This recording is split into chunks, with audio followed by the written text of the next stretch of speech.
I was standing in the doorway, staring into the mess that was Laura's bathroom, trying to make sense of the chaotic scene before me.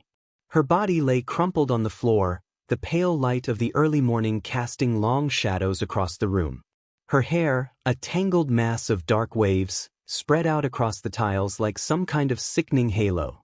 Blood stained the white porcelain sink and the tile floor around her, the source of which seemed to be a deep, jagged gash on her temple. Her death was violent, abrupt, and the circumstances surrounding it weren't making any damn sense. Laura had always been a woman of mystery.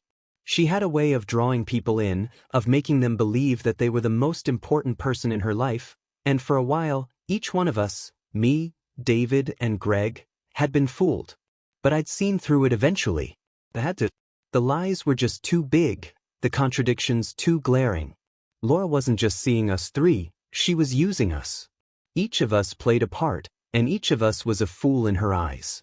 I had known it for a while, but I never imagined it would end like this. Not in this room. Not in blood.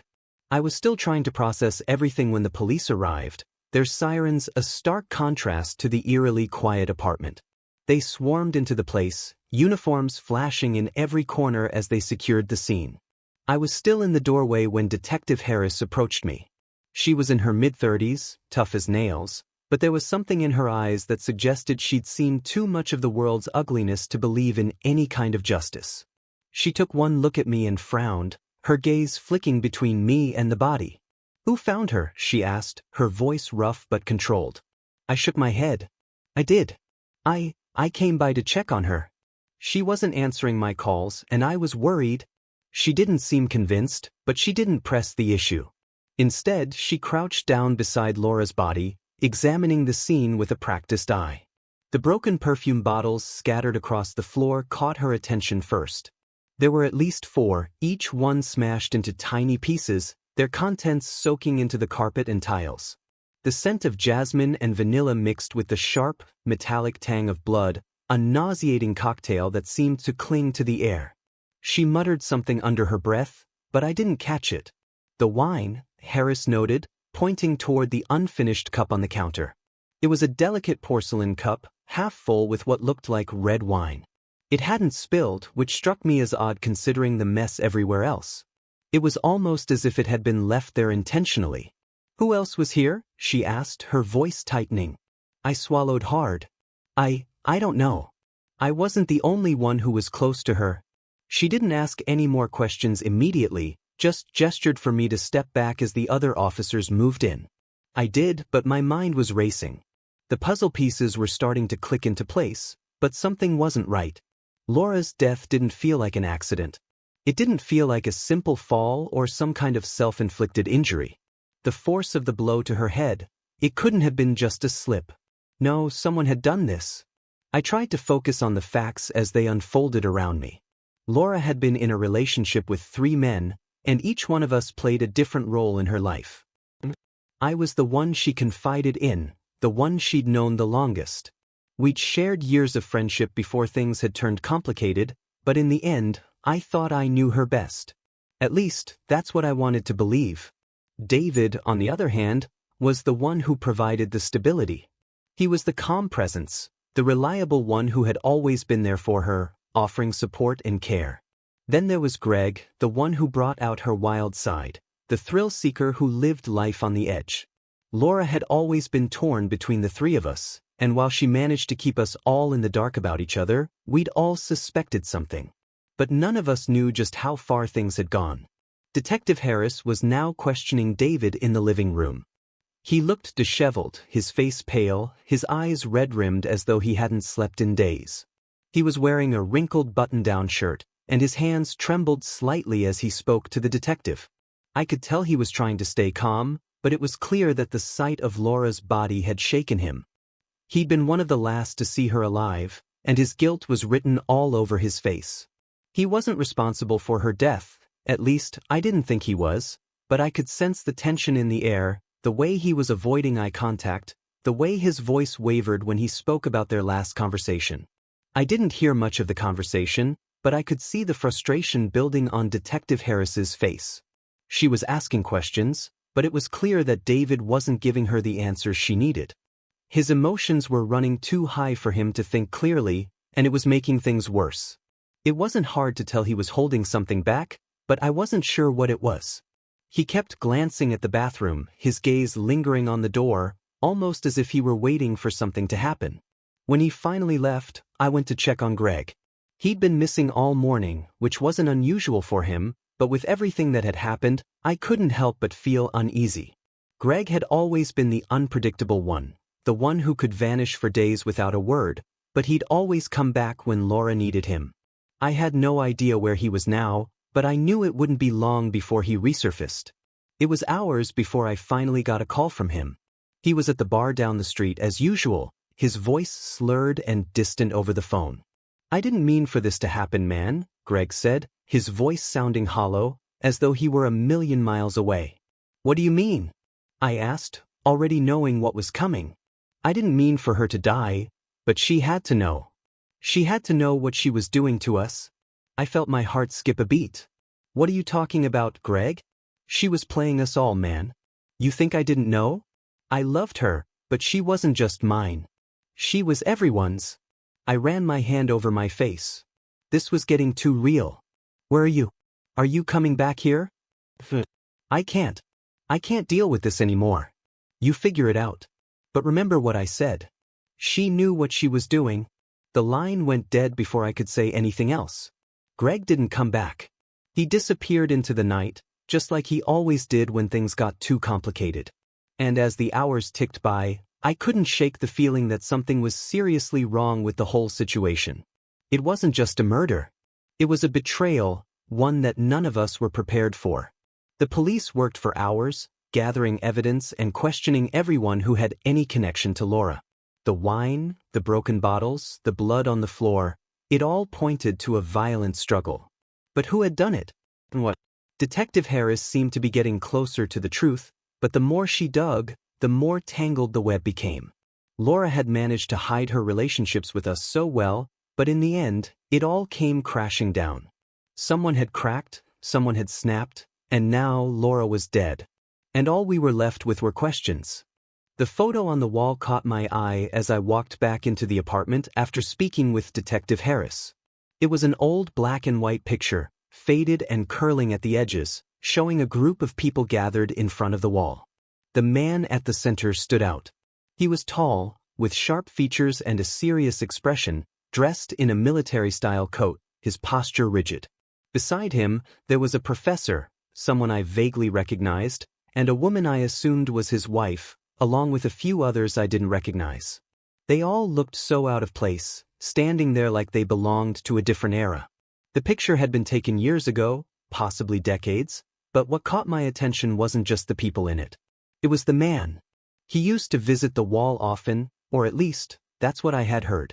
I couldn't help but wonder how he was connected to everything going on now. Had he known Laura? Was there some link that was yet to be discovered? But I couldn't dwell on that for long. There were bigger questions that needed answers. The more I thought about it, the more the puzzle of Laura's death seemed to involve people I had never imagined, people with motives I had never considered. The crime scene was still fresh in my mind. The blood, the broken perfume bottles, the shattered remnants of a life that had once been so carefully constructed, it all pointed to something far more complicated than I had initially believed. And as much as I hated to admit it, one name kept coming up: James Gordon. James was a police officer. He had always seemed like a solid guy, professional, dependable. But when you looked closer, things didn't add up. There were whispers about him, things I'd heard but never took seriously until now. Complaints about excessive force. Allegations of corruption. And now, it seemed like he might be involved in Laura's death. The thought of James being the one behind it all was chilling. I had known him for a few years, had even shared a drink or two after work. He was the kind of guy who kept to himself, didn't open up much, but he had a certain charm about him that made you trust him. At least, that's what I thought. But now, looking back, I realized there had always been something off about him. A darkness that lingered just beneath the surface. Detective Harris had started to connect the dots. Traces of blood had been found at the crime scene, and from what she gathered, they indicated the presence of male boots, boots that matched the style of police footwear. The tread marks were too distinct to ignore, and they seemed to lead away from the body. The police had already started looking into James's movements the night of Laura's death. His boots fit the description, and his presence at the scene couldn't be easily dismissed. It was hard to swallow. I had always believed in the system, in the idea that the police were the ones who kept us safe. But now, with these new developments, I wasn't so sure. What if James had been playing all of us? What if he had been hiding something all along, manipulating everyone around him, including Laura? The more I thought about it, the more the pieces of the puzzle started to make sense. Laura's complicated love life, the three of us, had drawn a line between all of us and everyone else. But maybe she had been seeing James in secret too. Maybe she had been trying to play us all, and maybe, just maybe, James had found out. If that was true, then the reason behind her death was as much about betrayal as it was about rage. She had been playing a dangerous game, and someone had snapped. But how did James fit into all of this? I remembered the night I had come over to check on Laura, the night I found her lifeless on the floor. I had heard someone in the hallway when I arrived, just the faintest sound of footsteps. At the time, I thought it was nothing, probably just the building settling or a neighbor passing by. But now, that sound felt more like a warning. Had James been there that night? Had he been watching me, waiting for the right moment to strike? It wasn't just the boots that bothered me. It was the pattern of his behavior. Over the years, I'd heard things about James, nothing concrete, just rumors, but now I couldn't shake the feeling that those whispers had been more than just idle gossip. His history of complaints, of violent tendencies, of working in the shadows, it painted a picture of a man who had everything to lose. If he had been involved with Laura, even in some small way, what would he do when he found out she was seeing others? When he found out she was playing him just like the rest of us? I had to find out. I needed to know what was going on in his head. I decided to pay him a visit. It wasn't like me to confront people head-on, especially when it came to matters as serious as this. But something told me it was time to take matters into my own hands. I wasn't sure how much time I had left before the cops figured it out, but I wasn't willing to sit around and wait. James lived a few blocks away in a small apartment building. I'd been there a couple of times for work-related things, but it had never seemed like much, just another generic complex in the city. I parked across the street and stared at the building for a few moments before gathering the courage to get out of the car. As I walked toward the entrance, the weight of everything that had happened pressed down on me. Laura's death wasn't just another case. It wasn't just a random tragedy. There was something personal about it. Something more intimate. And now I had to face it head-on, to figure out how far this web of lies had stretched, how deep the corruption went. The door to James's apartment was cracked open when I knocked. At first, there was no response. I knocked again, louder this time, my patience thinning. Finally, the door creaked open, and there he was, James Gordon, standing in front of me like he hadn't a care in the world. His eyes were bloodshot, as though he hadn't slept in days, but there was a certain calm about him that unsettled me. "What do you want?" he asked, his voice flat. I didn't beat around the bush. "I need to talk to you about Laura."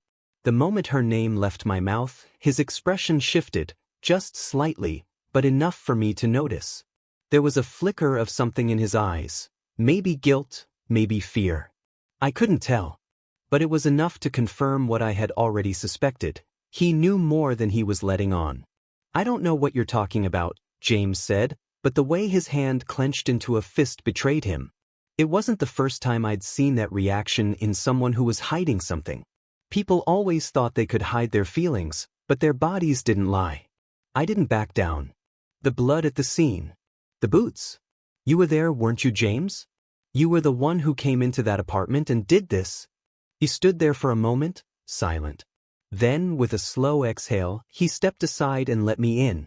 "I didn't mean for it to happen," he muttered, barely audible. That was when I knew I had to tread carefully. James wasn't a killer by nature, but if he was involved, if he had done something that led to Laura's death, it was more than just a mistake, it was a tragedy that neither of us were prepared for. And the longer I stayed there, the more I realized that James wasn't just hiding from me. He was hiding from himself. It felt like the walls were closing in as I stood there in James Gordon's apartment, the weight of everything I had uncovered bearing down on me. He wasn't speaking anymore, his silence hanging heavily between us. He had let me in, but his body language was clear. He didn't want to talk, didn't want to face the reality of what he had done. Or what he hadn't done, depending on how this all played out. Just as I was about to ask him more, my phone buzzed in my pocket. It was Detective Harris. "Get to the station now," she said, her voice terse. "We found something." I didn't waste a second. I told James I'd be back, but we both knew that was a lie. I had to go and fast. I needed answers, and I wasn't going to find them standing in front of him any longer. I left his apartment without another word and drove straight to the precinct. When I got there, Detective Harris was waiting for me. She looked exhausted, like she hadn't slept in days, but there was a fire in her eyes. She had something important to tell me. I could feel it in the air. "Sit down," she said, pulling out a file from her desk. "We've been going over everything. New evidence, new leads. I need you to hear this." I sat, my heart pounding in my chest as she opened the file. Inside was a set of photographs, each one showing items from the crime scene.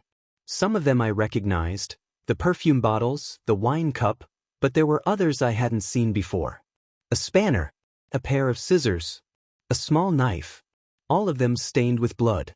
Not just any blood, though, Laura's blood. Harris didn't need to say anything. The look on her face told me all I needed to know. "Where did these come from?" I asked, my throat dry. "They were found in her bathroom," she replied. "The spanner, especially. It's got blood on it. And there are cuts, deep ones, on her hands. We think she was holding the spanner when she was attacked." My stomach turned. I had never seen Laura like this, not in a million years. The idea that she had fought back, that she had tried to protect herself with something as mundane as a spanner, was enough to break my heart. But there was more. Harris flipped through the file and pulled out a piece of paper. A note. Laura's handwriting. The note had been found on the bathroom counter, crumpled and half-torn. It was a final message, one that was written in haste, but clear enough to read. "I'm sorry, David. I never meant for it to get this far. I should have never let him into my life. But he's dangerous. He's dangerous and you need to know. James Gordon." The words hit me like a punch to the gut. Laura had known. She had figured it out. And in the end, she had written down the name of the man she had trusted the least, James Gordon. "Why didn't she tell anyone?" I asked, struggling to keep my voice steady. "We don't know yet," Harris said, shaking her head. "But she must have had her reasons. What we do know is that she was in contact with her brother, David, right before she died." David. The name sent a shiver down my spine.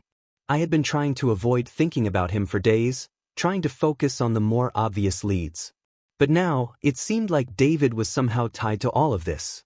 Laura had been talking to him before her death, and that couldn't be a coincidence. "When did they talk?" I asked. "The conversation was brief," Harris said, glancing at her notes. "We've traced it. She called him late the night before she died. Around 11 p.m. The call was short, but it was definitely important. He was the last person she spoke to." I leaned back in my chair, the weight of this new revelation sinking in. David had known something. He had known about James, and it seemed like he had known about Laura's suspicions too. But why didn't he do anything about it? Why didn't he warn her? Or was it possible that David was involved in all of this in some way? The questions were piling up faster than I could answer them, and the more I thought about it, the less I understood. Harris picked up the phone and dialed a number, then held it out to me. "We're going to need David to come in for questioning." I took the phone, my mind racing. I had to face him too. I had to confront my best friend. But as much as I wanted to believe that he wasn't involved, that he had no part in Laura's death, I couldn't ignore the possibility. If Laura had spoken to him that night, and if she had known something about James, it meant David was in the loop. Whether he was a victim or a co-conspirator, I didn't know. But I wasn't going to find out by sitting here. The phone clicked, and a voice on the other end spoke. It was David's. His tone was shaky, but still he tried to play it cool. "Hello," he said.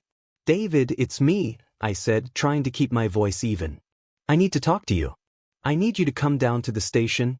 There was a long pause before he spoke again. About what? About Laura, I said, my throat tightening. We need to figure out what happened. I don't know anything, he said quickly, his voice trembling. I swear I don't know. I'm not accusing you of anything, I said, trying to calm him. But we need to know what she said to you. What did she tell you before she died? Another silence. Then finally he spoke. I don't remember much. She just said that she was in trouble. That someone was going to hurt her. She said it was James. She sounded scared, but I didn't know who she meant. I didn't understand. I felt a pit form in my stomach. Laura had known. And yet, David hadn't done enough to help her. Had he been too late? Was he involved in some way? The more I thought about it, the more the possibility of betrayal loomed large. David, I said carefully, you need to come down to the station now. We need to talk. I'll explain everything when you get here. All right. I'll be there, he said, and the line went dead. I hung up the phone and looked at Harris, who was watching me carefully. He's coming in, I said. But there's more to this. Laura's note, the spanner, the blood, it all points to James. Harris nodded. We've already got him under surveillance. The next step is to figure out how deep this goes. The room was heavy with tension as I sat back in my chair. The pieces were falling into place, but there were still so many gaps. Who was really responsible for Laura's death? Was it James? Was it David? Or was there someone else pulling the strings behind the scenes? All I knew for sure was that Laura had tried to tell us the truth in her final moments. She had written James's name down in that note, and now it was up to us to figure out how far the conspiracy went. As I sat there, I realized something important. Laura had been trying to protect someone. She had known something, and it had cost her her life. And in the end, it wasn't just about one man. It was about all of us. Everyone involved. And no matter what happened next, none of us were ever going to walk away from this unscathed.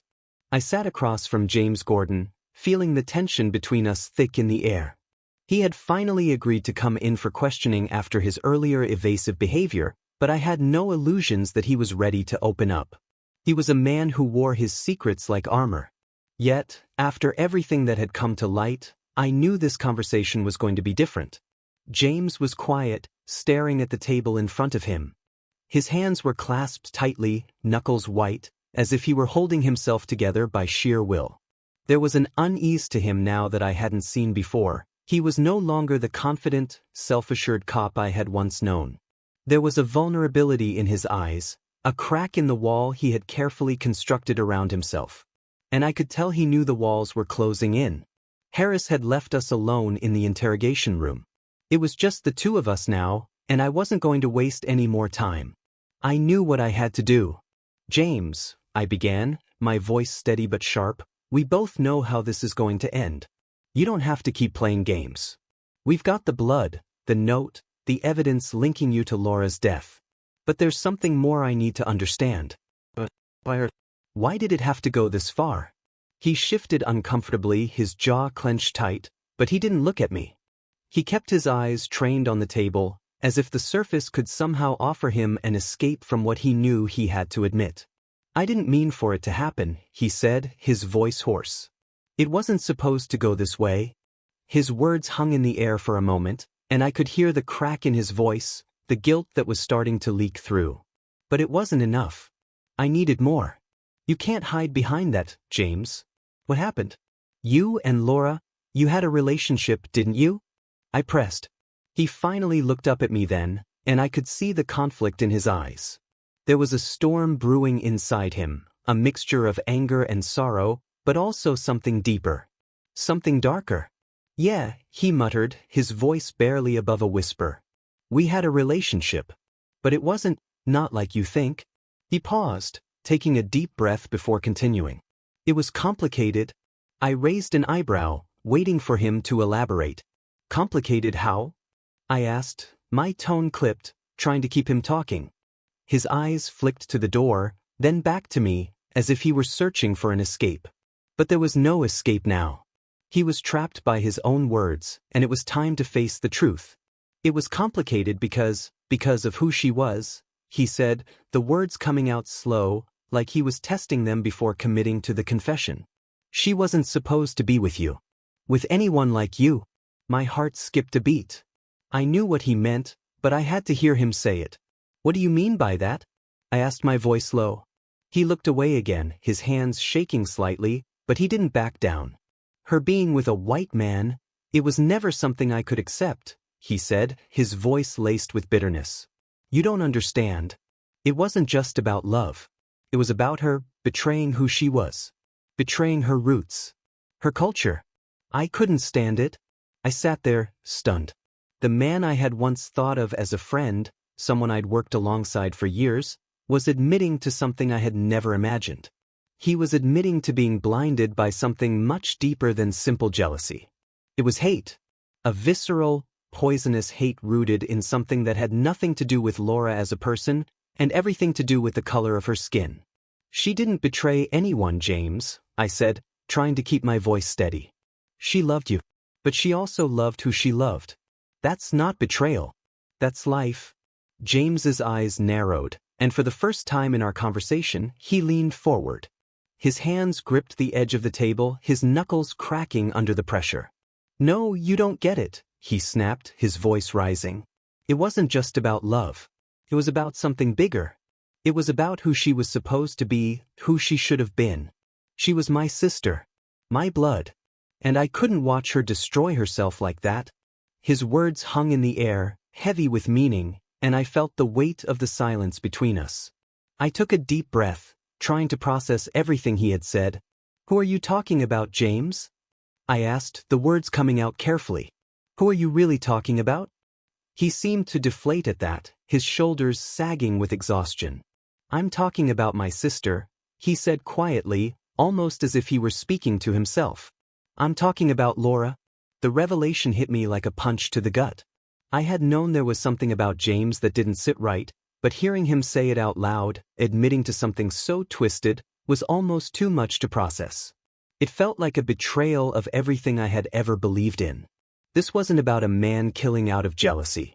This was about something far more toxic, something that went beyond personal feelings and entered the realm of fanaticism.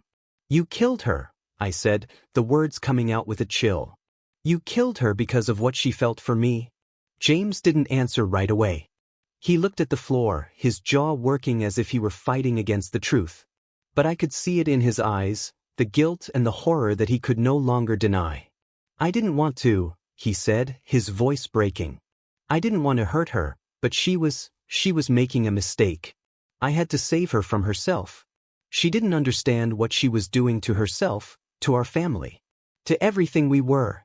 There was a sickening quiet in the room as his confession settled in.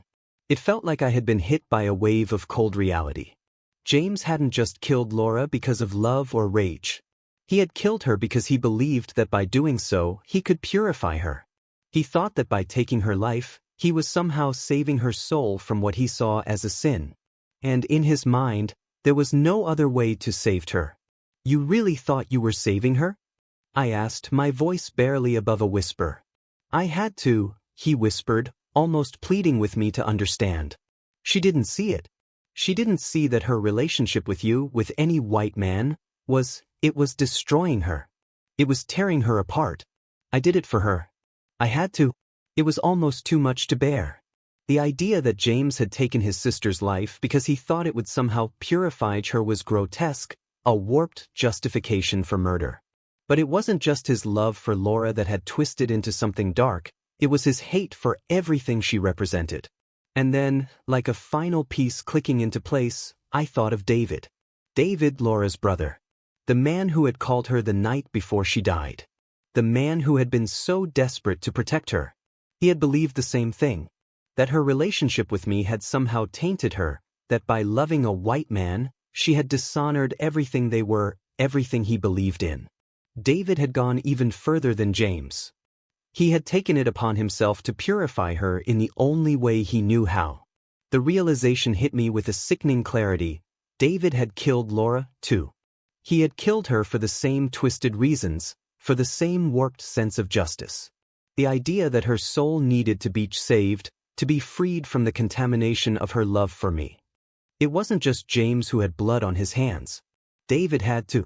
And in the end, It was all because of their shared, toxic beliefs. "I'm sorry," James said, his voice barely audible, tears streaming down his face. "I thought I was saving her. I thought I was helping her."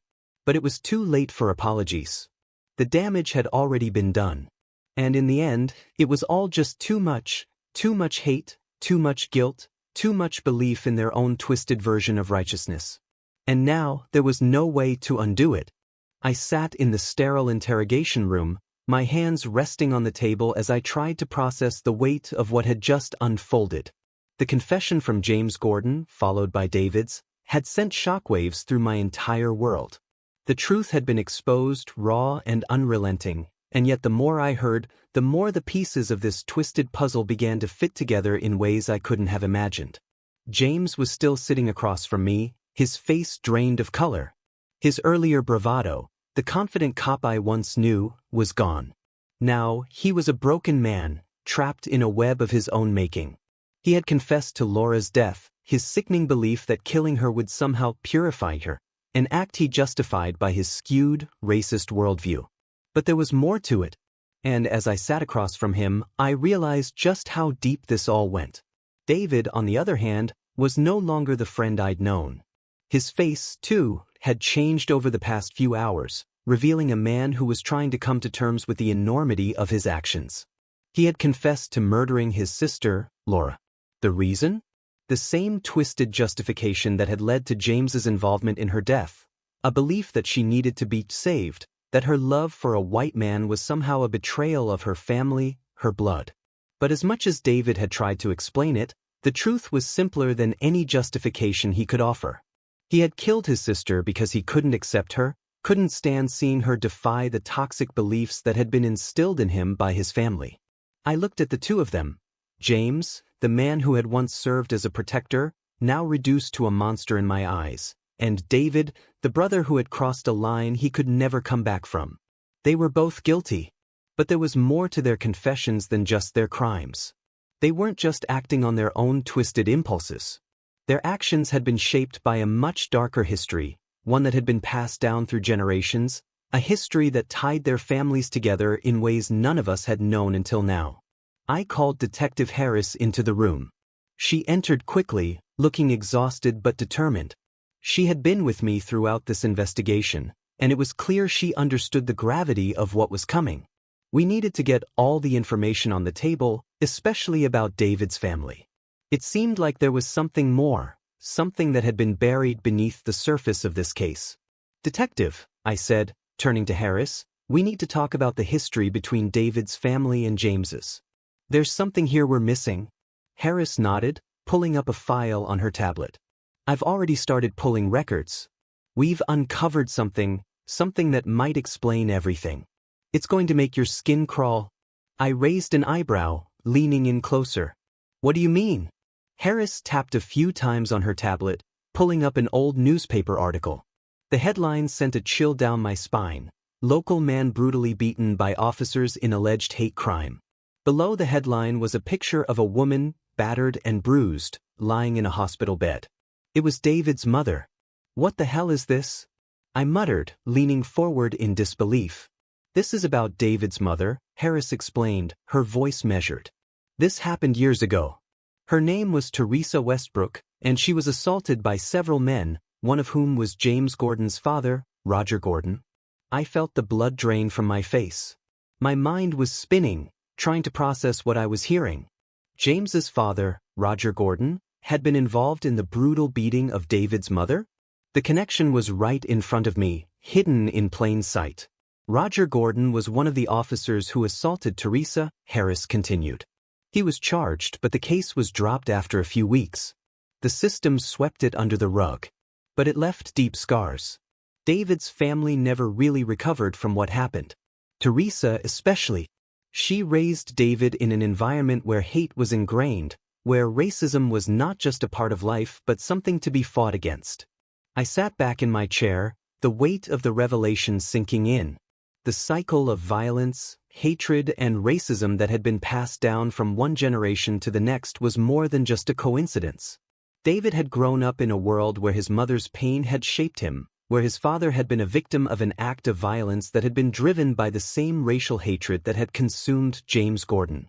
The beliefs that had fueled David's actions, that had pushed him to kill his own sister, had been ingrained in him long before Laura had ever crossed paths with me. "I had no idea," I said softly, my voice filled with disbelief. "David had no idea that his mother was connected to all of this?" "It's not just David," Harris replied. His father's actions have shaped who he is today.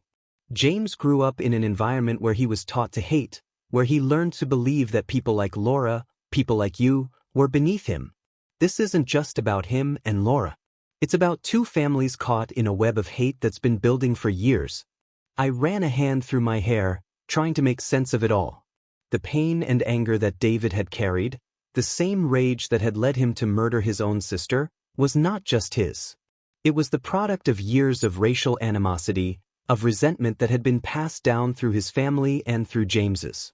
Both of them had been victims in their own way, shaped by the twisted beliefs of those who came before them. David's confession had been unsettling, but now, in light of everything we had uncovered, it made more sense. He didn't just kill his sister because of her relationship with me. He killed her because, in his mind, she had betrayed everything he had been taught to believe. She had defied the hatred and the fear that had defined his family for years. James, too, was a product of his upbringing. His father had beaten David's mother, and James had grown up with that legacy of violence and racism hanging over him. His love for Laura, complicated as it was, had been poisoned by his inability to accept her, by his father's hatred, and by the prejudices he had internalized over the years. And now, here they were, confessing to their crimes, each one shaped by the same twisted history of racism and violence. It wasn't just a case of one man's jealousy or another's misguided sense of love. It was a tragic collision of two families, two histories, that had come to a head in the most brutal and unforgivable way possible. "Do you think they knew?" I asked, my voice quiet, unsure if I was asking Harris or myself. "Do you think James and David knew how connected all of this was? That their families had a history?" "I don't think they knew," Harris replied. "But it doesn't change what they did. They both made choices. And those choices have consequences. The legacy of their families doesn't excuse what happened to Laura. It doesn't excuse what David did to her." I sat back, letting her words settle in. We had uncovered the truth, but it felt hollow, like we were peering into a dark history that had been buried for too long. There were no easy answers, no ways to undo the damage that had been done. But now, at least, we understood the forces that had driven them, the generational hatred that had been passed down like a disease. James and David were both guilty. They had confessed to their crimes, and they would have to face the consequences. But the question lingered in my mind, was there any hope for them? Or had they been doomed from the start by the broken histories of their families? The answers wouldn't come easily. But one thing was certain, this case wasn't just about one man's crime or another's. It was about a cycle of hatred that had to be broken, no matter the cost. And that, in the end, was the hardest truth of all.